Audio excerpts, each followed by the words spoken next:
Inkubatordagi tuxumlar yaxshi rivojlanmayaptimi? Haroratni har safar ko'tarib tushirishni to'xtating. Inkubatsiyada eng muhim narsa faqat bitta raqam emas. Barqaror rejim. Tuxumning rivojlanishi davomida harorat, namlik, ventilyatsiya va tuxumni aylantirish rejimi bir-biri bilan bog'liq. Ayniqsa termometr qayerda turgani muhim. Inkubatorning o'zi ko'rsatgan raqam bilan tuxum embrioni sezayotgan real harorat har doim bir xil bo'lavermaydi.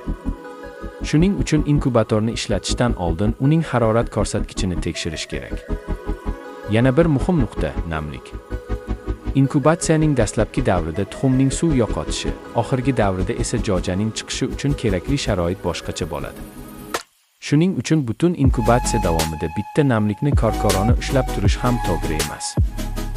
Yaxshi chiqish foizi tasodif emas. Bu nazorat qilinadigan texnologik jarayon.